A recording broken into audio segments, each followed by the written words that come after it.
একদিন এক দরবেশ রাস্তা দিয়ে হেঁটে যাচ্ছিলেন। হঠাৎ তিনি দেখতে পেলেন একটি স্বর্ণমুদ্রা রাস্তার পাশে পড়ে আছে। দরবেশ ভাবলেন, এটা আমার দরকার নেই, তবে যদি একজন গরিব মানুষ এটা পায় তবে তার উপকার হবে। এই চিন্তা করে তিনি মুদ্রাটি তুলে সামনে হাঁটতে লাগলেন। কিছুটা সামনে গিয়ে তিনি দেখলেন সেই রাজ্যের রাজা একটি বিশাল বাহিনী নিয়ে যুদ্ধে যাচ্ছেন। রাজা তাকে দেখে বললেন, হুজুর, আমাদের জন্য দোয়া করুন, আমরা যুদ্ধে যাচ্ছি। দরবেশ তখন স্বর্ণমুদ্রাটি রাজার হাতে তুলে দিলেন এবং বললেন, রাজামশাই, এই স্বর্ণমুদ্রাটি আপনি গ্রহণ করুন। রাজা অবাক হয়ে বললেন, আমি তো এত বড় সাম্রাজ্যের রাজা, সামান্য একটা স্বর্ণমুদ্রা দিয়ে আমার কি হবে? তবে দরবেশ মৃদু হেসে বললেন, রাজামশাই, মনে হয় আপনার জন্য এই মুদ্রাটি খুবই প্রয়োজন।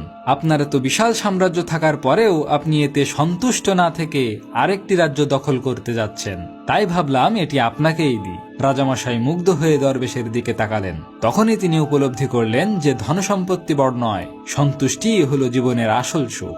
গল্পটি ভালো লাগলে অবশ্যই সাবস্ক্রাইব করুন এবং আমাদের অনন্ত পথ চলার সঙ্গী হয়ে যান। একদিন এক দরবেশ রাস্তা দিয়ে হেঁটে যাচ্ছিলেন। হঠাৎ তিনি দেখতে পেলেন একটি স্বর্ণমুদ্রা রাস্তার পাশে পড়ে আছে। দরবেশ ভাবলেন, এটা আমার দরকার নেই, তবে যদি একজন গরিব মানুষ এটা পায় তবে তার উপকার হবে। এই চিন্তা করে তিনি মুদ্রাটি তুলে সামনে হাঁটতে লাগলেন। কিছুটা সামনে গিয়ে তিনি দেখলেন সেই রাজ্যের রাজা একটি বিশাল বাহিনী নিয়ে যুদ্ধে যাচ্ছেন। রাজা তাকে দেখে বললেন, হুজুর, আমাদের জন্য দোয়া করুন, আমরা যুদ্ধে যাচ্ছি।